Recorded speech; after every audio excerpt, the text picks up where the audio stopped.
10 lepers hollered to the 10 Savior, lépreux crièrent au Sauveur, « Aie pitié de nous !» Jésus-Christ répondit à leur appel. Il leur dit d'aller se montrer aux prêtres, et pendant qu'ils y allaient, ils furent guéris de leur maladie. L'un d'eux, se voyant guéri, rendit gloire à Dieu à haute voix. Il revint auprès du Sauveur, tomba à ses pieds et lui exprima sa reconnaissance. Le Sauveur dit à celui qui était reconnaissant, « Ta foi t'a sauvé. » Jésus-Christ avait guéri 10 lépreux, mais l'un d'eux revint vers le Sauveur et reçut davantage. Il fut sauvé. 9 lépreux furent guéris physiquement. Un seul fut guéri physiquement et sauvé spirituellement. En réfléchissant à cette histoire, je me suis demandé si l'inverse était possible. Si la guérison et le salut sont 2 choses différentes, peut-on être sauvé spirituellement par lui sans être encore guéri physiquement et émotionnellement? Le Maître guérisseur guérira en son temps toutes nos afflictions physiques et émotionnelles. Mais dans l'attente de cette guérison, peut-on être sauvé? Que signifie être sauvé spirituellement? Nous sommes sauvés en Jésus-Christ lorsque nous exerçons notre libre arbitre pour le suivre avec foi, lui offrons notre cœur afin qu'il le transforme, gardons ses commandements et entrons dans une relation d'alliance avec lui, supportant avec douceur les épreuves de cet état terrestre et en tirant des leçons jusqu'à ce que nous retournions en sa présence et soyons guéris en toutes choses. Je peux être sauvé en attendant la guérison si je m'engage pleinement dans ma relation avec lui. La foi en Jésus-Christ engendre l'espérance. Je trouve l'espérance en cherchant à être sauvé d'un salut né de la foi en Jésus-Christ. Ma foi en lui nourrit mon espérance de guérison et cette espérance affermit ma foi en Jésus-Christ. C'est un cycle puissant. Le Seigneur a dit à Hénos que sa foi l'avait purifié. Il fut ainsi purifié en méditant sur les paroles de son père, le prophète Jacob, en aspirant profondément à comprendre le don de la vie éternelle et en suppliant Dieu en une prière fervente.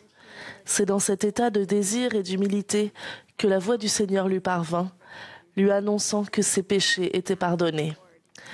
Hénos demanda au Seigneur, « Comment cela se fait-il » Et le Seigneur répondit, « À cause de ta foi en Christ, ta foi t'a purifié. » Grâce à notre foi en Jésus-Christ, nous pouvons aspirer à être sauvés spirituellement, dans l'attente et l'espoir d'une guérison physique et émotionnelle. En vertu de son sacrifice expiatoire, et lorsque nous nous repentons sincèrement, le Sauveur nous guérit du péché, comme il l'a fait pour Hénos. Son expiation infinie s'applique aussi à nos peines et à nos souffrances. Mais il ne guérit pas toujours les maladies et les afflictions. Qu'il s'agisse de douleurs chroniques, de maladies auto-immunes comme la sclérose en plaques, du cancer, de l'anxiété, de la dépression ou d'autres maux. Ce type de guérison survient selon le calendrier du Seigneur. Et en attendant, nous pouvons choisir d'être sauvés en exerçant notre foi en lui. Être sauvé signifie être complet et accompli. Tout comme les 5 vierges sages qui avaient leur lampe remplie d'huile lorsque l'époux est arrivé, nous pouvons être sauvés en Jésus-Christ en remplissant notre lampe de l'huile nourrissante de la conversion à lui. De cette manière, nous sommes préparés pour le festin de noces symbolique, sa seconde venue. Dans la parabole, les 10 vierges étaient bien au bon endroit, attendant l'époux. Chacune avait apporté une lampe. Mais lorsqu'il arriva au milieu de la nuit, à un moment inattendu, les 5 folles n'avaient pas assez d'huile pour leur lampe. Elles ne sont pas décrites comme étant méchantes, mais comme étant folles. Elles ne s'étaient pas suffisamment préparées pour entretenir la flamme de leur lampe avec l'huile de la conversion. Ainsi, lorsqu'elles supplièrent d'être admises au festin de noces, l'époux leur répondit « Je ne vous connais pas ». Ce qui sous-entend qu'il connaissait les 5 vierges sages. Elles étaient sauvées en lui. Leurs lampes étaient remplies de la précieuse huile de la conversion, ce qui leur permit d'être admises au festin de noces à la droite de l'époux. Le Sauveur l'a exprimé ainsi.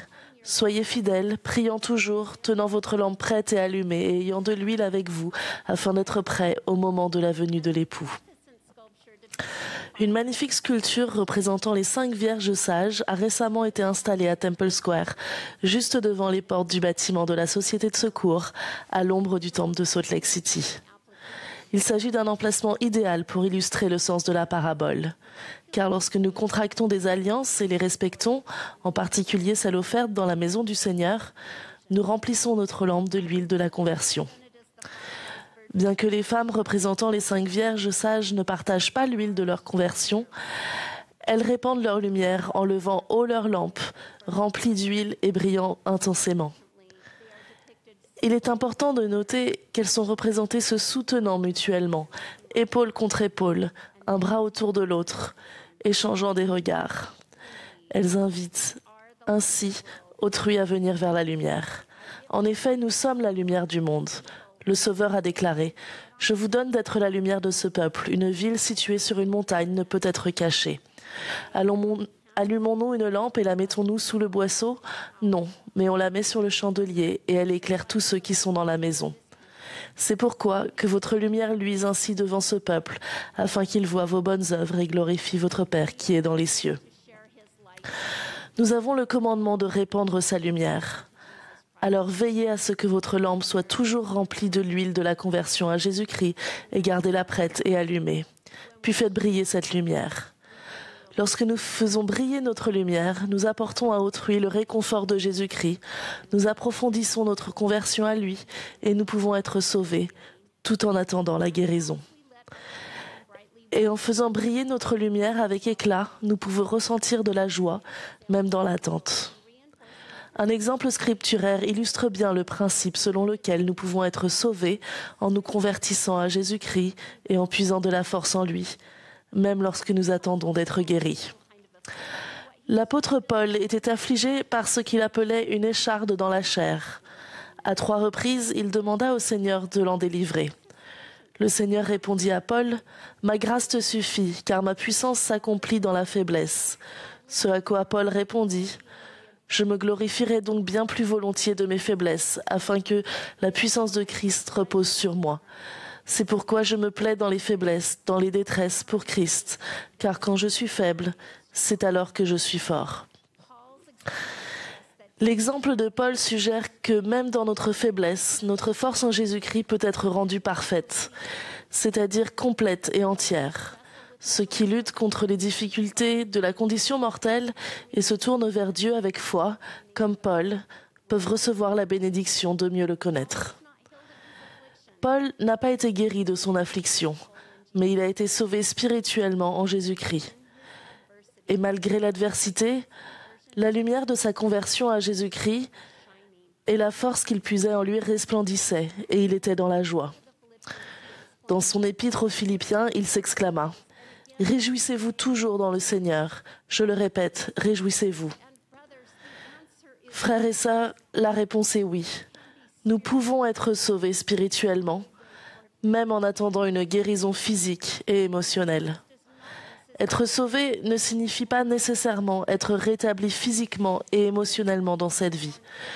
Ce salut naît de la foi en Jésus-Christ, de la conversion à lui, et lorsque nous faisons briller la lumière de cette conversion. Il y a beaucoup d'appelés, mais peu choisissent d'être élus. Tous seront guéris physiquement et émotionnellement lors de la résurrection. Mais choisirez-vous maintenant d'être sauvés en lui ? Je déclare avec joie que je suis converti au Seigneur Jésus-Christ. Je m'efforce d'être sauvé en lui. Je sais avec certitude que toutes choses seront rétablies et que la guérison parviendra en son temps parce qu'il vit. Marie de Magdala fut une femme guérie par Jésus-Christ. Elle fut également sauvée en Jésus-Christ. En tant que disciple, elle suivit le Sauveur à travers la Galilée et le servit. Elle se tint au pied de la croix et fut témoin de sa mort. Elle se rendit au sépulcre pour achever les préparatifs funéraires et découvrit que la pierre avait été roulée et que le corps du Seigneur avait disparu. En pleurs au sépulcre, elle fut interrogée d'abord par les anges, puis par le Sauveur lui-même. « Femme, pourquoi pleures-tu? Qui cherches-tu » Marie s'écria, « Ils ont enlevé mon Seigneur, et je ne sais où ils l'ont mis. » Avec tendresse, Jésus l'appela par ce nom, « Marie ». Et elle le reconnut aussitôt et répondit avec respect, « Rabouni, Maître ». Prophétisant concernant le Sauveur, Ésaïe déclara, « Il anéantit la mort pour toujours. Le Seigneur l'Éternel essuie les larmes de tous les visages. » Sa résurrection permit à Marie d'essuyer ses larmes. Assurément, il essuiera aussi les vôtres. Marie fut le premier témoin du Sauveur ressuscité. Elle fut également la première à témoigner de ce qu'elle avait vu. J'ajoute humblement mon témoignage à celui de Marie. Il est ressuscité. Jésus-Christ vit. Un jour, tous seront guéris en lui, physiquement et émotionnellement. Et en attendant cette guérison, la foi en lui, le Maître guérisseur, nous sauvera spirituellement. Au nom de Jésus-Christ, Amen.